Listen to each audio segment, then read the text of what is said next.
이 시간 하나님께서 우리에게 주시는 말씀은 마태복음 14장 22절에서 27절까지 말씀입니다. 마태복음 14장 22절에서 27절까지 말씀 함께 보겠습니다. 신약성경 24쪽입니다. 마태복음 14장 22절에서 27절까지 말씀 같이 봅니다. 함께합니다. 예수께서 즉시 제자들을 재촉하사 자기가 무리를 보내는 동안에 배를 타고 앞서 건너편으로 가게 하시고 무리를 보내신 후에 따로 산에 올라가시니라. 저물매 거기 혼자 계시더니 배가 이미 육지에서 술이나 떠나서 바람이 거스름으로 물결로 말미암아 고난을 당하더라. 밤사경에 예수께서 바다 위로 걸어서 제자들에게 오시니 제자들이 그가 바다 위로 걸어오심을 보고 놀라 유령이라 하며 무서워하여 소리 지르거늘 예수께서 즉시 이르시되 안심하라 나니 두려워하지 말라. 아멘. 필리핀에 단기 선교 몇 번 성도님들하고 다녀왔는데요. 자, 갈 때마다 느끼는 것 중에 그 하나가 뭐냐면요, 날씨입니다. 날씨. 거기는 뭐 아시다시피 매우 덥습니다. 매우 덥죠. 하늘이 맑고 깨끗할 때가 많습니다. 그런데 그렇게 맑고 깨끗한 하늘이었는데 갑자기 소나기가 내리는 때가 자주 있습니다. 더우니까 땀을 많이 거기 사람들도 흘리고 또 말씀드린 대로 갑자기 또 내리는 비에 옷이 젖는 일이 많답니다. 그래서 필리핀 사람들은 가방을 다 메고 다닌대요. 그 가방에 갈아입을 옷을 담아가지고 다닌다고 하는 말을 들었습니다. 그런데 생각해 보면은 변덕스러운 날씨가 어쩌면 우리 인생과도 비슷합니다. 우리 삶을 돌아보면은 이게 순탄하게 잘 풀려서 행복하다가도 금방 어려운 일이 생기고 또 가슴 찢어지는 아픔이 찾아오기 때문입니다. 본문의 말씀이 그것을 보여주지요. 오늘 본문에 보면 제자들은 지금 풍랑을 만나서 생사를 가늠할 수 없는 어려움 가운데 빠졌습니다. 그런데 그들이 이런 어려움을 겪기 전에는 무슨 일이 있었냐면요, 바로 오병이어 사건이 있었습니다. 우리가 앞에 부분을 읽어보지 않았지만은 앞에 부분에 보면은 보리떡 5개와 물고기 2마리로 5,000명 이상의 사람을 예수님께서 배불리 먹이신 놀라운 기적의 역사의 기록이 앞부분에 나와 있습니다. 그래서 병자들을 고쳐주셨다고 하는 내용도 있고 또 말씀드린 대로 소년이 주님께 드린 그 오병이어로 예수님이 축사하시고 나눠주시니까 놀라운 일이 일어난 것이죠. 시작은 미약하였는데 나눠주고 나눠줘도 없어지지 아니했던 것입니다. 눈앞에서 일어나는 기적에 제자들이 어땠을까요? 완전히 기뻐했지 않겠습니까? 입이 귀에 걸리고 그들은 하나님을 찬미하면서 이제까지 없던 온갖 친절과 미소를 다하면서 사람들에게 베풀어 주지 않았겠어요? 자, 이거 우리 주님이 주신 겁니다. 마음껏 배불리 드세요. 부족하면 말씀하세요. 얼마든지 있습니다. 라고 하면서 나눠줬을 것 같습니다. 그 사건은 사람들에게 잊을 수 없는 사건이 되었습니다. 제자들에게도 마찬가지입니다. 그래서 이 이야기, 오병이어의 이야기는 마태복음, 마가복음, 누가복음, 요한복음에 다 기록이 되어 있습니다. 이렇게 놀랍고 감격적인 사건이 있은 지 불과 몇 시간 만에 지금은 생사를 가늠할 수 없는 죽을 고생을 제자들이 하고 있습니다. 조금 전까지만 해도 완전 좋았는데 이제 조금 지나고 난 다음에 언제 그런 일이 있었느냐, 지금 사느냐 죽느냐 하는 그런 지경에 있게 된 거죠. 이 한편의 인생 드라마라고 할 수 있습니다. 그러니 지금 하는 일마다 잘 풀리고 잘 되는 사람이 있다면 너무 우쭐해할 일이 아닙니다. 언제 우리 삶의 풍랑이 찾아오고 언제 유라굴로와 같은 광풍이 찾아올지 모르기 때문이죠. 반대로 지금 여러 가지 어려움으로 본문에 나오는 이야기처럼 앞이 캄캄해 보이고 여기 제자들처럼 고통 속에서 힘들어하는 사람이 있다면 또한 너무 절망하지 않기를 바랍니다. 언제 그랬느냐는 듯이 또다시 아름다운 하나님의 축복의 삶을 누리는 날이 반드시 올 것이기 때문입니다. 그래서 전도서 기자가 우리에게 권면해 줬잖아요. 전도서 7장 14절에 보니까 형통한 날에는 기뻐하고 공고한 날에는 되돌아보아라. 이 두 가지를 하나님이 병행하게 하사 사람이 그의 장래일을 능히 헤아려 알지 못하게 하셨느니라고 말입니다. 그러니까 형통하고 좋을 때는 기뻐해야지.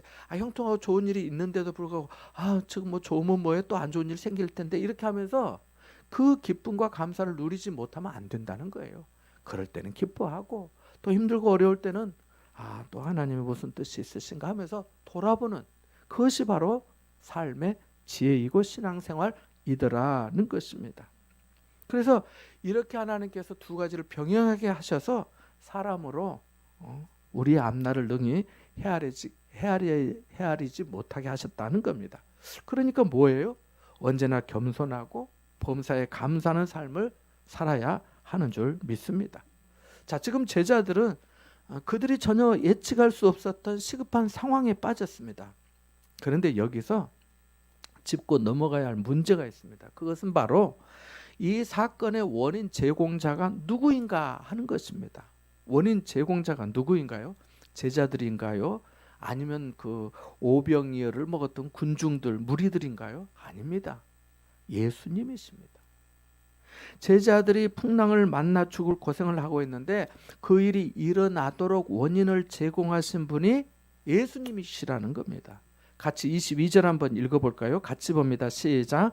예수께서 즉시 제자들을 제초가사 자기가 무리를 보내는 동안에 배를 타고 앞서 건너편으로 가게 하시고, 예수께서 그렇게 하셨다고 성경은 말씀하고 있습니다. 예수님께서 제자들을 재촉하셨어요. 즉시 재촉하셨어요. 그래서 배에 오르게 한 그때는 어떤 상황이었을까요? 앞서 말씀드린 대로 제자들은 지금 막 오병이어의 기적을 목격하고 참여했고 거기에 자신들이 직접 다 봉사했어요. 나눠주라니까 다 나눠주었어요. 그래서 기뻤고 즐거웠고 배가 불렀고 어쩌면 사람들에게 이런 말을 들었을지도 몰라요. 고맙습니다. 오늘 멋진 날입니다. 잊을 수 없는 날이 되었습니다. 라는 인사를 받았을지도 모릅니다. 특별히 요한복음 6장에 보면은 이 기적 사건 직후에 사람들의 반응이 어땠냐면 예수님을 임금 삼으려 했다고 말씀하고 있습니다. 그러니까 사람들은 예수님께서 배고픔의 문제, 경제적인 문제를 풀어줄 줄 믿었던 것입니다. 이분이 임금이 되면 우리 먹는 문제는 최소한 걱정하지 않아도 되겠어 라고 생각한 것이지요. 그런데 그래서 예수님께서 제자들을 재촉하여 떠나게 하지 않으셨다면 어쩌면 그 자리에 이전에 경험하지 못한 축제가 벌어졌을지도 모릅니다. 예수님을 임금으로 추대하고 우리가 뭐 호산나하고 뭐 임마누엘하고 할렐루야 하면서 말입니다.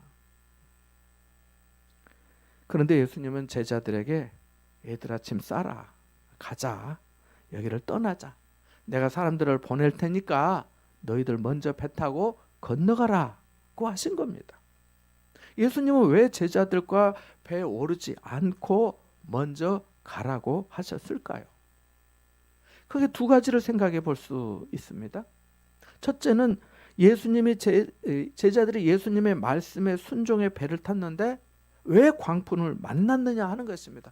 예수님 말씀대로 해서 순종해서 가는데 왜 광풍을 만났느냐, 풍랑을 만났느냐 하는 겁니다. 이러한 질문은 신앙생활을 열심히 하면서 특별히 순종하며 충성하는 사람들에게 생기는 질문이라 할 수 있습니다. 나 교회에서 말씀하셔서 그대로 했는데, 목사님 말씀하셔서 그대로 했는데, 하나님께서 내 마음에 감동 주셔서 그대로 했는데, 순종했는데 이게 뭐야? 하는 경우 말입니다. 이미 예수님의 말씀대로 배에 탔던 제자들의 심경이 대단히 복잡했을 겁니다. 어쩌면 예수님에 대한 원망의 마음이 들었을지도 모릅니다. 안 그렇겠습니까? 그들이 예수님의 배를 타라고 재촉만 안 하셨어도 이런 풍랑을 만나 죽게 되는 일은 없었을 텐데 왜 예수님은 배를 타라고 재촉하셔서 우리를 이 지경으로 만드신 거야? 라고 했을지도 모릅니다. 중요한 사실은 이런 일들이 성경 속에서만 예수님의 제자들에게만 일어나는 일이 아니라는 겁니다. 이런 일은 오늘날 예수님을 믿는 우리의 삶 속에서도 자주 일어나니까요. 예수 잘 믿으면 복 받는다. 예수 잘 믿으면 형통한다. 예수 잘 믿으면 병이 낫는다 해서 신앙생활을 하는데 어려움을 당하는 경우가 비일비재하니 말입니다. 어떤 사람이 주일을 성수해서 내가 주일 성수해서 복을 받았어요 라고 간증을 한 거예요. 그래서 다른 사람도 그 간증에 은혜를 받고, 야, 나는 이제까지 못했는데 나 신앙생활 제대로 해야겠다고 다짐하면서 주일에 가게 문을 닫았습니다. 그런데 망했어요. 어떤 사람에게는 감사한 일이 다른 사람에게는 피눈물 나는 일이 되는 경우가 있더라는 것입니다. 이것이 현실적인 문제 아닌가요? 살다 보면 풍랑을 만난 제자들처럼 예수님 말씀에 순종했다가 어려움을 겪는 경우도 있더라는 것입니다. 둘째는 제자들이 풍랑을 만났을 때 예수님의 행동입니다. 예수님이 만일 실수로 제자들을 그 공경에 빠뜨리신 거라면 예수님은 빨리 그들을 구원해 주셨어야 합니다. 그죠? 그런데 예수님이 제자들을 구하러 오신 때가 언제인지 보십시오. 25절 한번 읽어볼까요? 같이 봅니다. 시작. 밤 사경에 예수께서 바다 위로 걸어서 제자들에게 오시니. 아멘. 여기 밤 사경은요, 새벽 3시부터 6시 사이에 해당하는 시간입니다. 그래서 1경, 2경, 3경, 3시간 단위로 나누는 거예요. 밤 사경이니까 새벽 3시, 새벽 3시에 일어나는 분이 있습니까? 저도 그 시간에는 자고 있어요. 조금 이따 새벽 기도 해서 이제 오는 건데, 새벽 시에는 모두 다 온 세상이 깊이 잠든 시간입니다. 제자들이 언제 풍랑을 만났는지에 대해서 학자들의 의견이 분분합니다만은 요한복음 6장 16절 말씀을 보면 이렇게 말씀하고 있거든요. 저물매 제자들이 바다에 내려가서 라고 하는 그 말씀을 근거해서 볼 때 제자들은 해가 질 무렵에 배에 올라탔고 풍랑은 아마도 밤 9시 전후에서 시작되지 않았을까 추정하는 견해가 있습니다. 만일 그렇다면 제자들은 밤 9시부터 풍랑을 만나 고생하기 시작했다면 짧으면 6시간, 길게는 9시간 동안 풍랑을 겪으며 죽을 고생을 했다는 이야기가 됩니다. 그지요? 예수님은 왜 더 빨리 제자들에게 오지 않으셨을까요? 더 의아한 것은 예수님이 그 광경을 지켜보고 계셨다는 것입니다.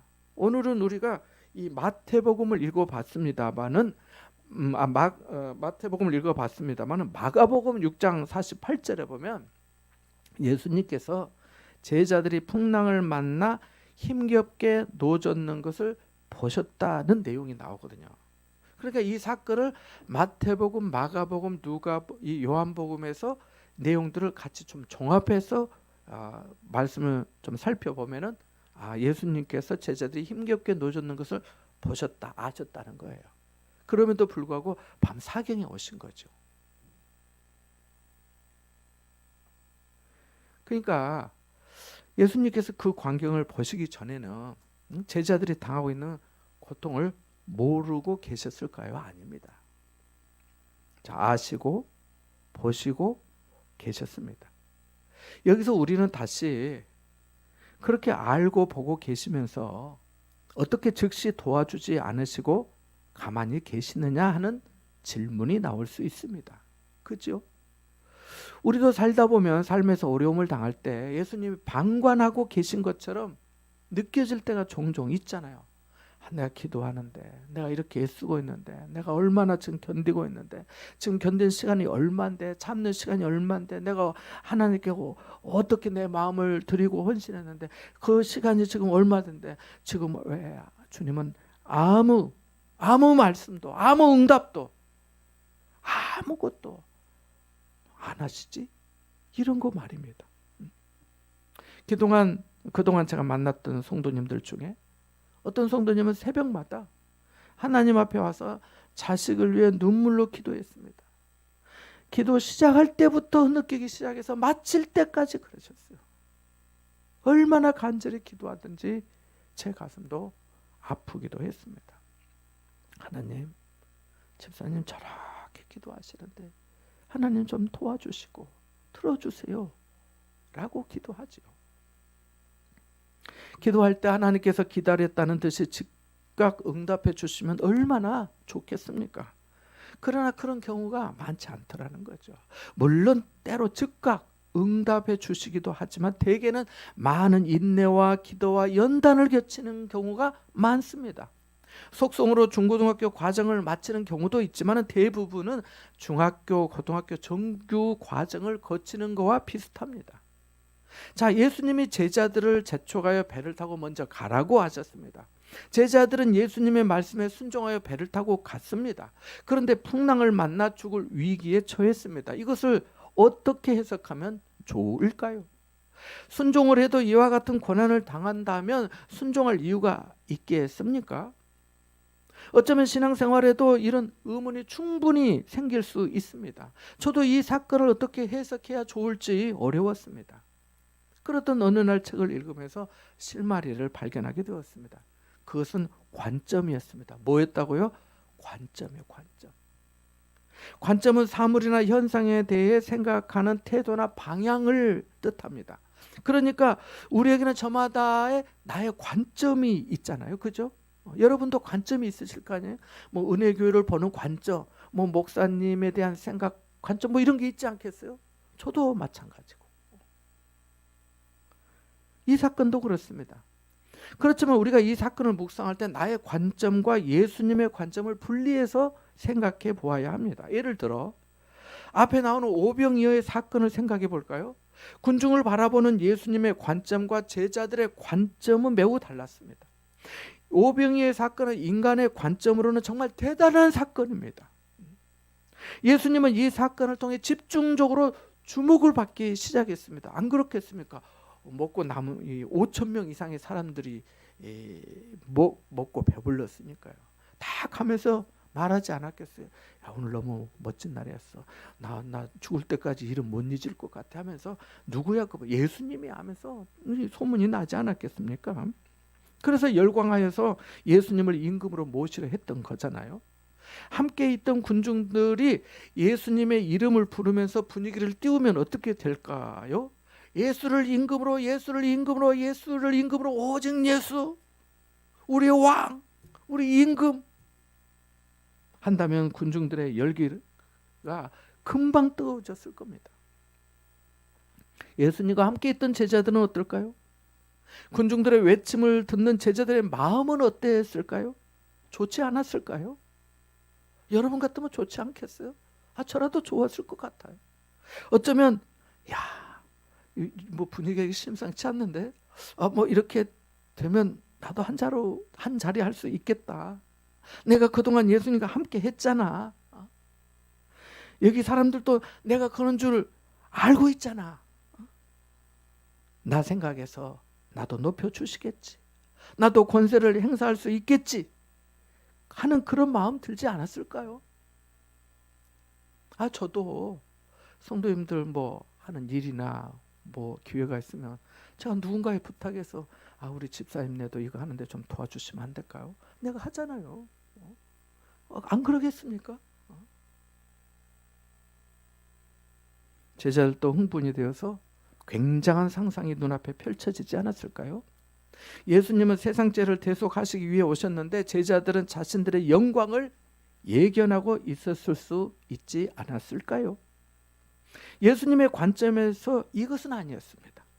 그래서 예수님이 제자들을 재촉하여 그 자리를 떠나게 하시고 배를 타고 아예 건너가라고 하신 겁니다.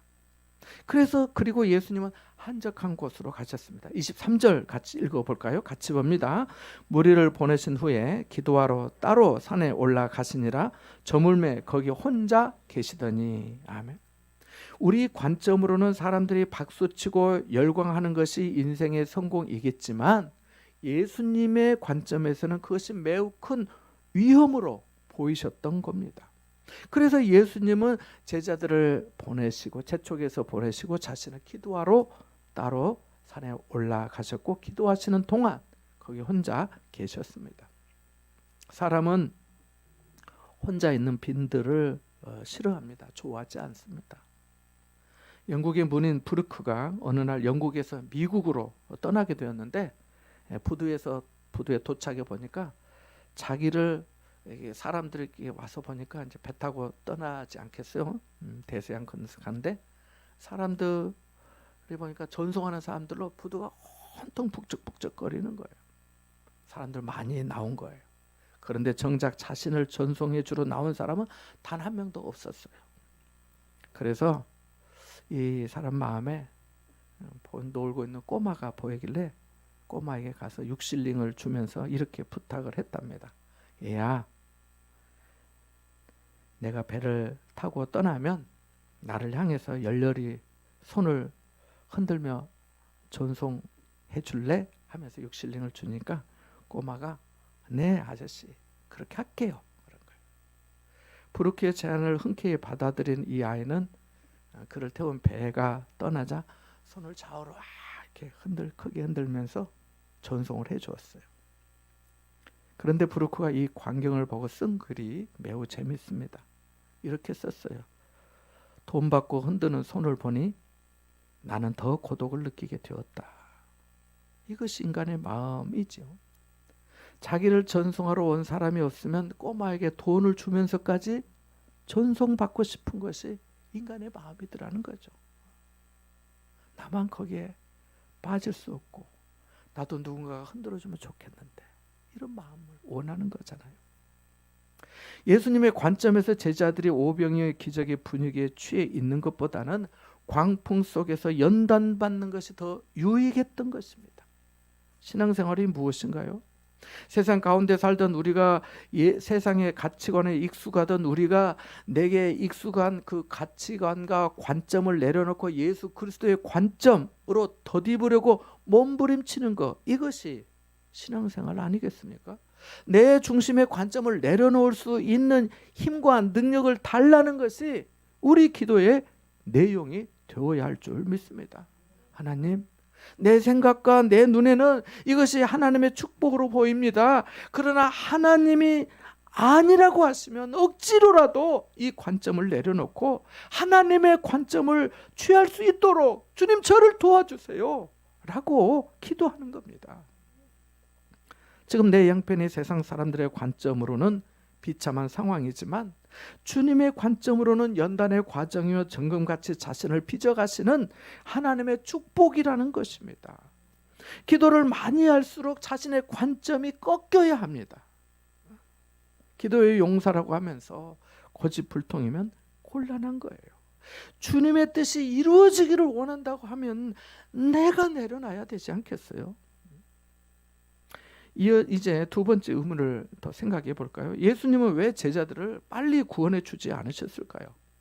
환난 날에 나를 부르라 내가 너를 건지리니 네가 나를 영화롭게 하리라 나의 손이 짧아 구원치 못함이 아니다 내가 너를 도와주리라 참으로 나의 의로운 오른손으로 너를 붙들리라고 하셨는데 왜 더디 구원하셨을까요? 왜 밤 사경이 될 때까지 미적미적 하셨을까요? 그것은 그들이 전적으로 주님만을 의지하도록 하시기 위함입니다. 여러분, 제자들의 직업이 무엇인가요? 어부입니다. 어부로 잔뼈가 굵은 사람들입니다. 어쩌면 그들은 풍랑이 시작될 즈음에 뭐 이것쯤이야 라고 생각했을지 모릅니다. 풍랑이 점점 거세져도 이런 정도는 우리가 능히 감당할 수 있지 하면서 서로 협력하면서 그거 좀 잘 좀 해봐. 우리가 이런 일을 겪는 거 한두 번 아니잖아 하면서 최선을 다했을 겁니다.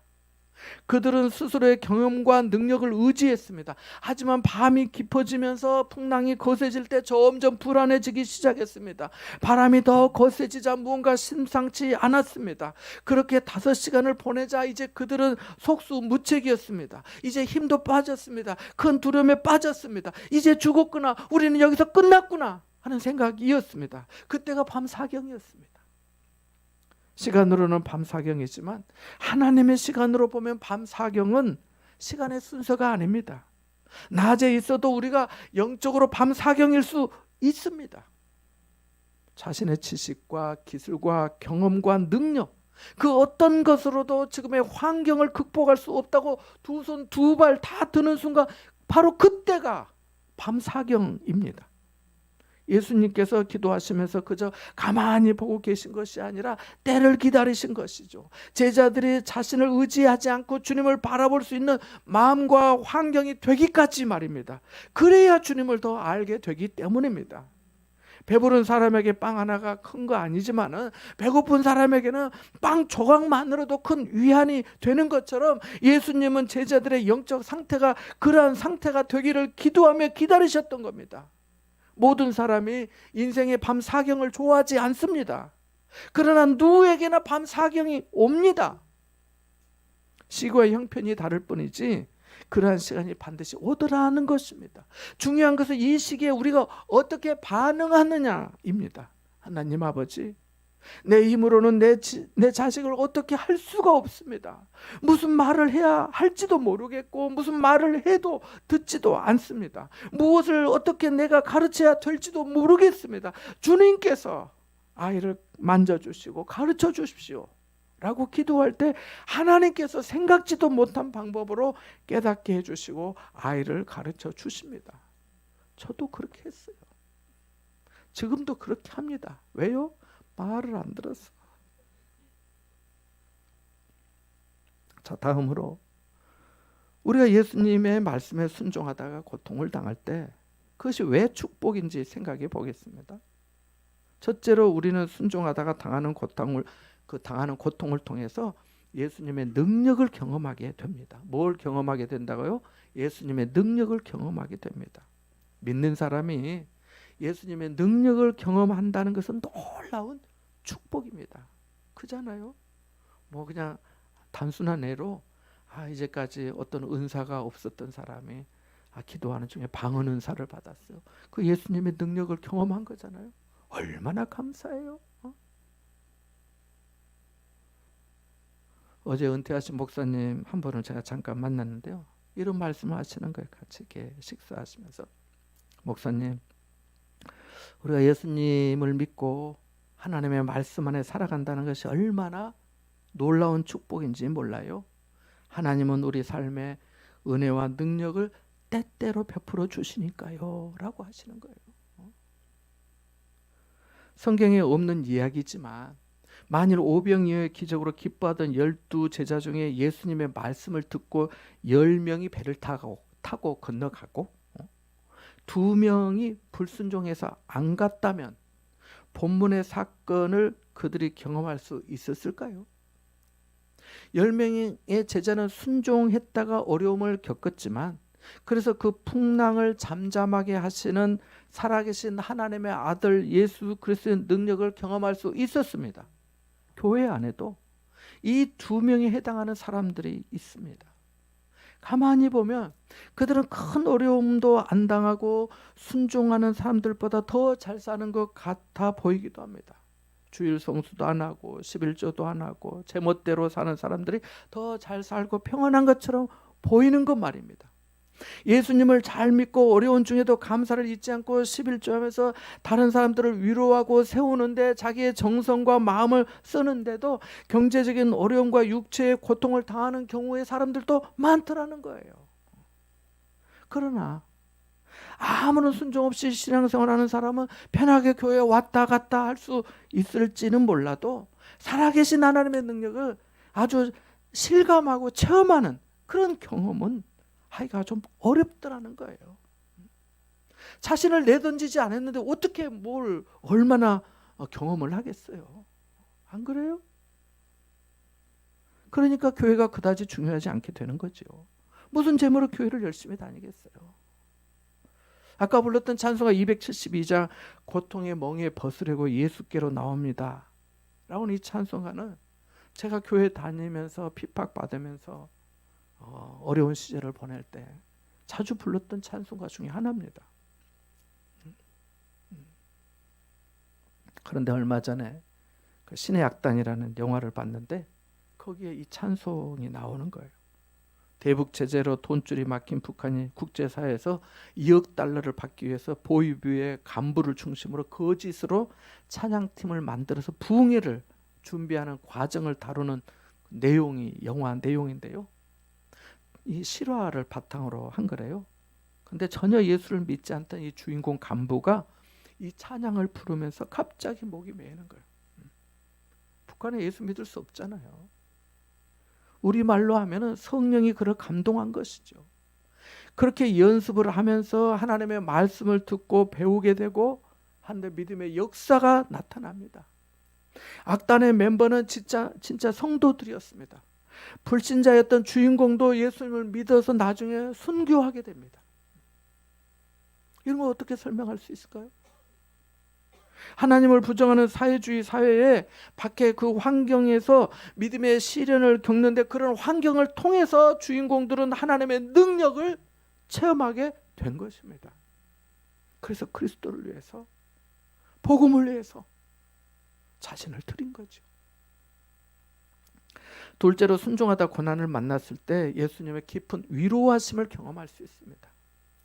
예수님의 위로가 우리에게 축복 아니겠습니까?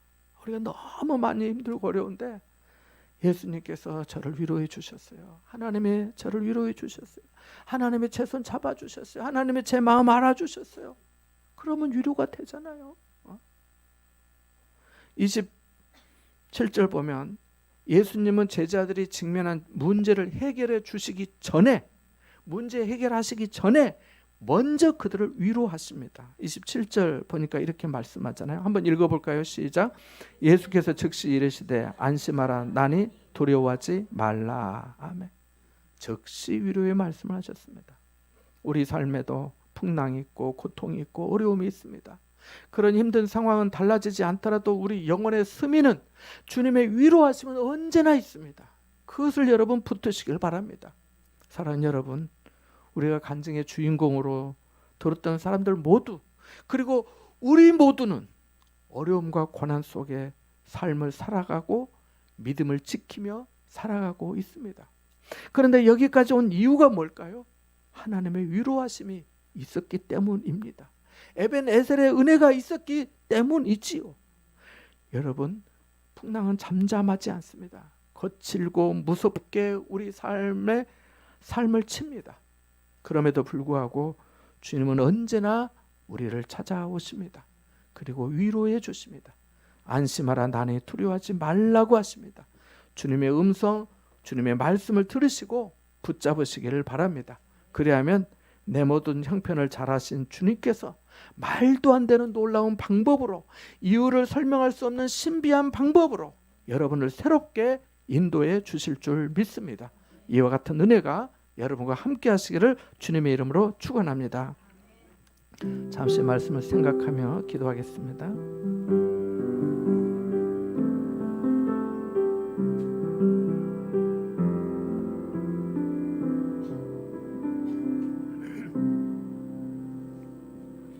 하나님 아버지, 우리의 관점을 내려놓고 주님의 관점에서 볼 수 있게 하여 주옵소서.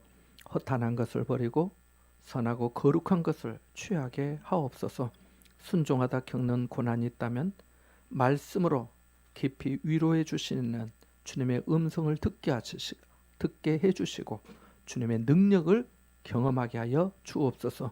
그리하여 승리하여 살아계신 우리 하나님께 영광 돌리는 삶이 되게 하옵소서. 예수님의 이름으로 기도합나이다. 아멘.